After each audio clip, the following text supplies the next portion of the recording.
छोटी छोटी तैयारियों को करते करते आखिर वो दिन भी आ गया जिसका हमें बेसब्री से इंतजार होता है। हम बात कर रहे हैं श्री कृष्ण जन्माष्टमी की, और बिना किसी डाउट के मैं आपको क्लियर कर दूं कि हमने जो है 16 तारीख को ही सेलिब्रेट किया है अपने जन्माष्टमी को।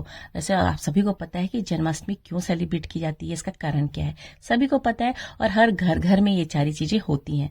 खुशी की बात यह है कि ये दिन इतना अच्छा होता है ना, इतना पावन होता है कि हर तरफ आपको कृष्णा के छोटे बाल रूप के दर्शन करने को मिलते हैं। आप किसी मंदिर चले जाइए ना तो आपको यही चीज मिलने वाली है। तो मैंने भी अपने छोटे स्तर पे ही मगर बहुत मन से सारी चीजें की हैं। वक्त तो पूरा लग जाता है, पूरा मुझे लगता है कि मैं अगर मॉर्निंग से लगी हूं तो रात के 11:30 बज गया था मुझे सारी तैयारियों करते करते। तो ये बहुत छोटी बात नहीं है, पर कोई बात नहीं, हमें अच्छा भी लगता है ये सब करते हुए। तो कई बार होता है जन्माष्टमी में बहुत सारी चीजें हमें बनानी होती हैं। हम सभी को पता है कि लल्ला को क्या क्या भोग लगते हैं, तो जो मेन स्पेशल भोग हैं वो सब हम बनाते हैं। और किस तरीके से अपने लल्ला का, किस तरीके से उनका स्नान कराना होता है, किस तरीके से उन्हें सारी तैयारियां करके देनी होती हैं। तो चलिए आज के व्लॉग में हम आपको शेयर कर रहे हैं अपनी छोटी छोटी झलकियां जो मैंने आपको दिखाने के लिए स्पेशली कैप्चर की हैं। तो बिना देर किए वीडियो को देखिए। और एक बात, अगर आप लोग वीडियो देखते हैं, मुझे पता है बहुत सारे लोग हैं वीडियो देखते हैं, पर एक लाइक दे देने में क्या चला जाता है मुझे समझ में नहीं आता। इतनी मेहनत करती हूँ, इतनी सारी चीजें आपके साथ शेयर करती हूँ। हाँ, अगर आपको लगता है कि मेरी वीडियो में कहीं कुछ कमी है तो आप मुझे सजेस्ट भी कर सकते हैं। जो चीज आप कहेंगे उसके अकॉर्डिंग सारी चीजें हम करेंगे। पूरी कोशिश करेंगे कि हम आपको सही चीज, सही तथ्य जान करके आपको बता सके। तो चलिए फ्रेंड्स, स्टार्ट करते हैं आज का व्लॉग। हेलो फ्रेंड्स, नमस्ते and welcome back to my channel all in one Recha के संग। जैसा कि मैंने कहा ना कि लल्ला की आने की खुशी में बहुत सारी चीजें तैयार करनी पड़ती हैं, कई तरह के भोग बनाने पड़ते हैं। मेन चीज क्या, विशेष भोग जो होता है गोंद पाक ही होता है, जो कि पाक हर तरीके के बनाए जाते हैं। मैंने आपको उसके पहले बताया है कि क्या क्या चीजें मैं बनाती हूँ। कई बार होता है पंजीरी की, जो पंजीरी बनती है वो भी कई तरीके की बनाई जाती है, पर जो धनिया की पंजीरी होती है सबसे स्पेशल मानी जाती है। पर मैं कई बार होता है कि 2-3 चीज इकट्ठे बना लेती हूँ। मूंगफली की पंजीरी भी बहुत अच्छी होती है, क्योंकि हम व्रत रखते हैं, तो घर में सभी लोग व्रत रखते हैं, तो इसलिए सारी चीजें जो है थोड़ी थोड़ी करके बना लेते हैं।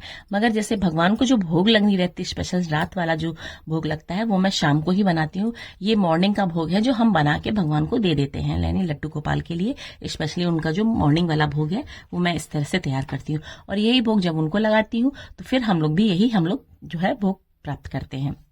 अभी बारी आई हमारे मंदिर में। हमने इस बार मंदिर को बिल्कुल छोटे स्तर पे मैंने तैयार किया है। उनका जो मैं स्पेशल जो मंच तैयार करती हूँ, जहाँ पे अपने आराध्य को रखती हूँ, यानी अपने लड्डू गोपाल को जहाँ बिठाऊंगी, तो उनके लिए आज मैंने छोटी सी झांकी यहाँ पे ही तैयार की है, मंदिर के जस्ट बगल में। हर बार मैं अलग कमरे में इसको सेट करती थी, पर इस बार मैंने यहीं पे ही बना दिया है।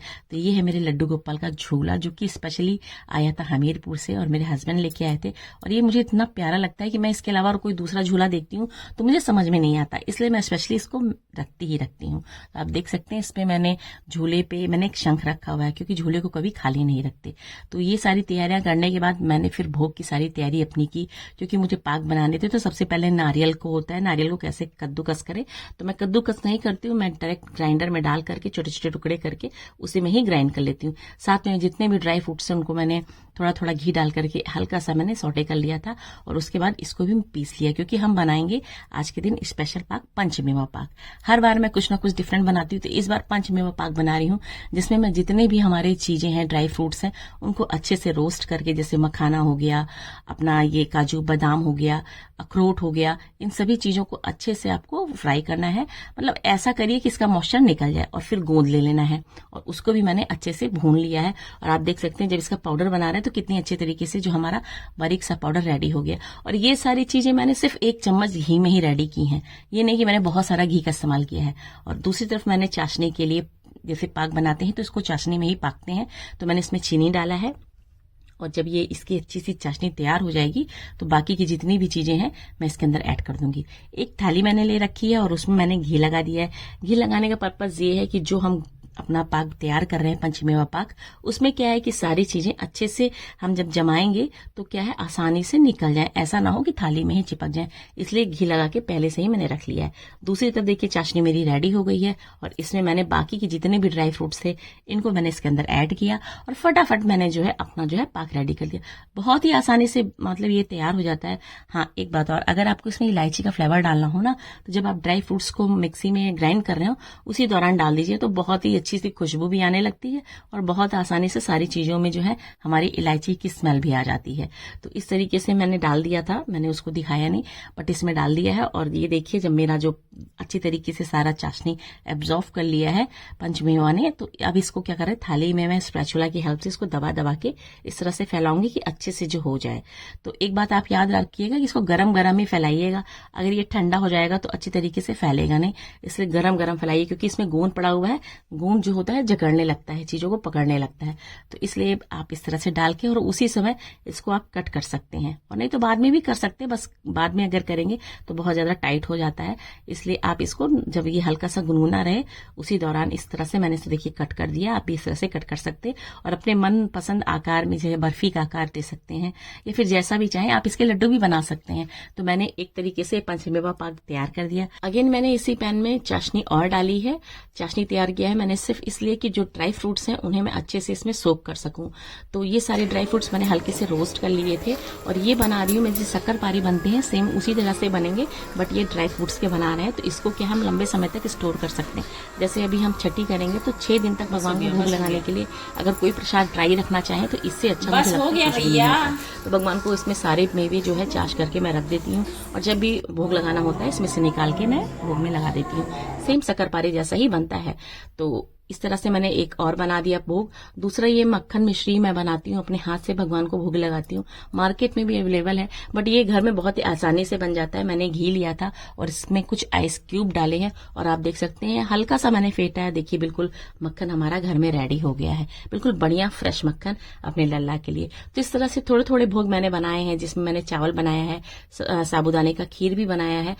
बहुत सारी चीजें थोड़ी थोड़ी करके बन जाती हैं क्योंकि भगवान को हमें भोग लगाना ही रहता है। और दूसरा मैंने अपने भगवान को अच्छे से तैयार कर दिया, क्योंकि मैंने कहा मेरे पास कास्ट की भी एक मूर्ति है, उन्हें भी मैं अच्छी तरीके से स्नान कराती हूँ, उनको वस्त्र चेंज करती हूँ, उन्हें भी तैयार करती हूँ आज के दिन अच्छी तरीके से।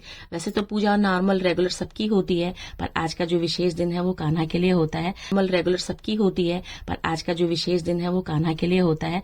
तो मैंने इस तरीके से अपने कान्हा की पूरी तैयारी कर दी और इंतजार कर रही थी रात के 12 बजे। जैसे ही 12 बजा मैंने अपने लल्ला का जन्म किया है।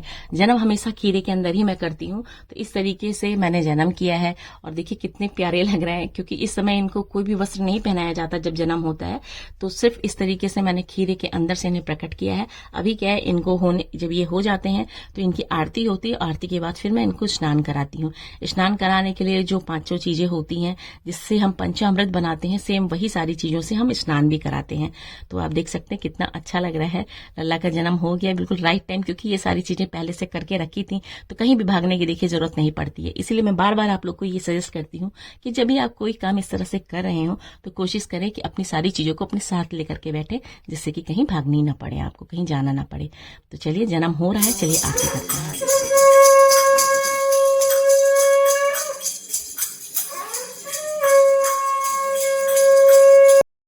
तो इस तरीके से लल्ला का जब जन्म होता है तो सबसे पहले हम गाते हैं आरती।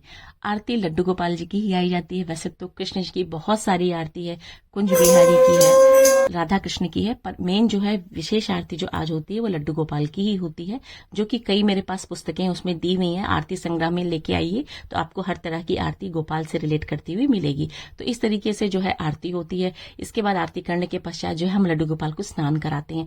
मैंने कहा ना, स्नान करने के लिए बाकी की चीजें मैं पहले से ही रखती हूँ, जिससे हमें किसी भी तरीके से भागना ना पड़े। आज का जो हम भोग बनाते हैं उसमें जो प्रसाद, तो कई तरीके के भोग लगते हैं, पर जो मेन होता है, जो स्पेशल प्रसाद होता है, जो कि हमने आपको बताया कि पाक का लगता है, साथ में पंचामृत भी विशेष रूप से आज बनाया जाता है, जिससे हम स्नान कराते हैं अपने लल्ला को।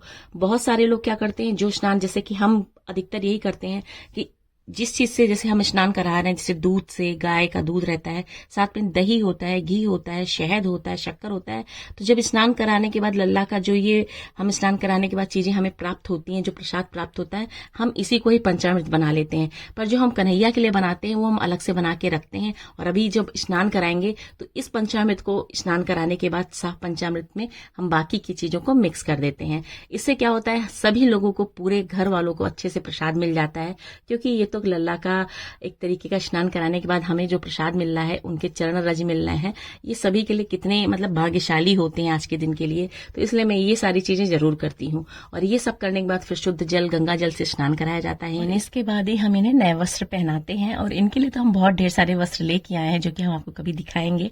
तो ये जो पंचामृत हमारा तैयार हुआ है, यानी कि इसमें भी आप देखिए कि दूध, दही, घी, शक्कर सारी चीजें मिली हुई, वही सारी चीजें होती हैं जो पंचामृत में तैयार करते हैं। बाकी की ड्राई फ्रूट्स तो हम अपनी इच्छा के अनुसार डालते हैं। तो ये जो पंचामृत हो गया, ये हमारे लिए आज का मेन प्रसाद हो गया जो हम पाएंगे। तो ये भोग अपने पंचामृत में हम मिलाएंगे, जो कि हमने बना के पहले से रखा हुआ है। तो इस तरीके से किया जाता है और आप लोग भी कोशिश करिए कि इसी तरीके से अपने भगवान को जो भी स्नान कराने के बाद आपको जो चरण रज मिलती है या जल मिलता है, उसका आप पंचामृत की तरह सेवन कर सकते हैं। तो इसके बाद हमने भगवान जी को अपने वस्त्र पहनाए, उन्हें बिठाया झूले पे, सभी लोगों ने उन्हें झूला झुलाया। और कहते हैं कि आज के दिन भजन कीर्तन तो बनता ही है, सारा दिन भजन कीर्तन में ही चला जाता है। तो हम थोड़ा किचन में व्यस्त रहते हैं, इस वजह से नहीं हो पाता। फिर मैं जब लल्ला का जन्म होता है, फिर उसके बाद 1-2 घंटे खूब आराम से मैं खूब एंजॉय करती हूँ, लल्ला के भजन गाती हूँ और सभी लोग मेरा साथ देते हैं, साथ में आरती भी, उनके बच्चे भी साथ में रहते हैं। तो एक तरीके से एक हमारा जो कहते हैं कि दिन होता है ना, रात सब बहुत अच्छी चली जाती है अपने लल्ला की सेवा में, उनको श्रृंगार में, उनके लिए भोग बनाने में। सच में बहुत ही आनंद आता है। और जब बच्चे हों तो क्या बात है, बच्चे अपनी परफॉर्मेंस देना कभी नहीं भूलते। तो इस तरीके से ये था मेरा जन्माष्टमी का व्लॉग। आपको कैसा लगा फ्रेंड्स, जरूर बताइएगा। कोई भी चीज अच्छी लगी हो तो कमेंट जरूर करिएगा, मुझे कमेंट्स का इंतजार रहता है आपके। तो जल्दी ही मिलेंगे नेक्स्ट वीडियो में। तब तक के लिए अपना ध्यान रखिए, स्वस्थ रहिए, मस्त रहिए और वीडियो को इसी तरह से प्यार प्रोत्साहित करते रहिए। तब तक के लिए बाय।